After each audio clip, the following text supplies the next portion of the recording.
Tudingan keterlibatan yang berujung pada laporan ke polisi dan Propam kini menghantam Ibtu Rudiana dalam kasus pembunuhan putranya Eki dan Vina. Di tengah pusaran kasus, jurnalis Kompas TV Muhammad Syahri Romdon berusaha menemui Ibtu Rudiana untuk menginformasikan langsung pasca berita acara pemeriksaan kasus kematian Vina pada 2016 silam tersebar di media sosial, di mana Ibtu Rudiana diduga salah tangkap para tersangka. Pak Rudiana dan kawan-kawan yang ada kaitannya tentang etika kepolisian untuk yang dari 2016 mereka tata cara mereka menangkap dan memperlakukan tata sakal dan kawan-kawan ya. Posisi Ibtu Rudiana dalam kasus pembunuhan putranya Eki dan Vina kian disorot. Usai dipolisikan oleh kuasa hukum Saka Tatal, Rudiana kini dilaporkan ke Propam Mabes Polri atas dugaan penyelewengan jabatan dalam penanganan awal kasus Vina. Meski demikian, Rudiana tetap bergeming. Ia pun sulit ditemui ketika jurnalis Kompas TV berusaha mengonfirmasi ke Polsek Kapetakan. Kalau Pak Kapolsek, Pak Rudiana betul di sini ya Pak tugasnya? Betul. Tugas Pak Rudi di sini ya. Cuman sekarang bagaimana Pak? Lagi ada di lokasi atau lagi tugas keluar? Sekarang lagi ada lihat di luar. Berangkat atau pulangnya belum tahu ya Pak? Belum tahu, nanti kadang sore kadang kembali lagi. Ya, pasca kasus pembunuhan Vina kembali jadi sorotan, papan nama Rudiana di depan ruangannya pun dicopot dan tak nampak ada aktivitas di dalam. Dugaan keterlibatan Ibtu Rudiana memang sudah dibantah Mabes Polri. Menurut Kadif Humas Mabes Polri, Irjen Sandi Nugroho, Rudiana sudah diperiksa Propam Polri.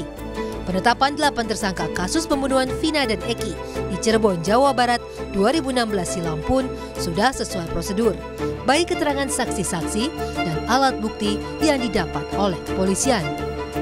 Dari Laka Lantas, kemudian ada yang nangani di TKP awal, terus ada Ibtu Rudiana sebagai ayah korban, semuanya sudah diperiksa oleh Propam maupun dari Itwasum, dan sampai dengan saat ini semuanya sesuai dengan ketentuan.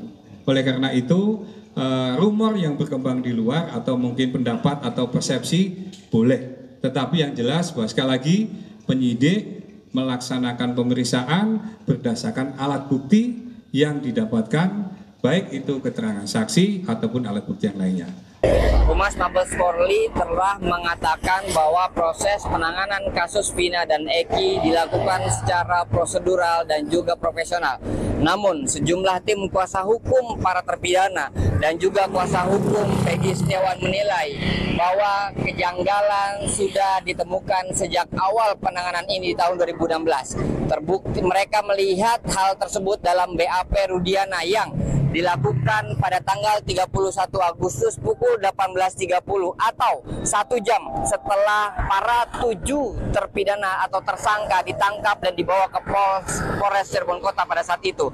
Dalam beberapa lembar ini, Rudiana juga mengatakan dia telah mengetahui bagaimana kronologinya proses pembunuhan dan juga ruda paksa terhadap Vina dan juga Eki yang pada saat itu bersama Vina. Sebelumnya, saksi Liga Akbar juga menyeratkan peran Rudiana dalam proses penyelidikan. Liga Akbar bahkan meminta Rudiana untuk berkata jujur dan membuka kasus pembunuhan Vina dan Eki agar terang benderang. Tim Liputan Kompas TV.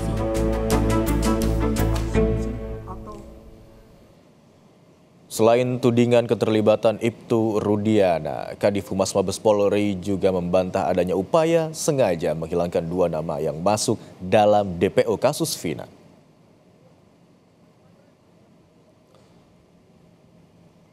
Irjen Sandi Nugroho menyebut dari hasil pemeriksaan ulang tak ada bukti yang menguatkan identitas 2 orang yang sebelumnya masuk dalam daftar pencarian orang kasus pembunuhan Vina dan Eki 2016 lalu. Polri pun meminta masyarakat jika memiliki informasi atau bukti terkait 2 DPO tersebut untuk segera melapor ke penyidik untuk ditindaklanjuti.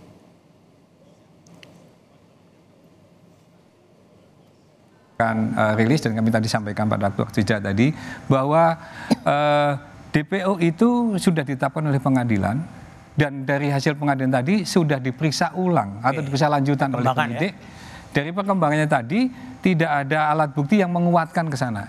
Jadi justru kami meminta bantuan dari masyarakat, netizen, dan kalau ada pengacara menyampaikan kalau memang ada alat bukti yang menguatkan 2 DPO lainnya, dengan senang hati akan kita proses. Dan penyidik juga tentu saja akan berusaha untuk semaksimal mungkin mengungkap kalau memang itu ada. Bisa saya merespon keterangan dari para saksi dan para pelaku itu menyebutkan tidak demikian.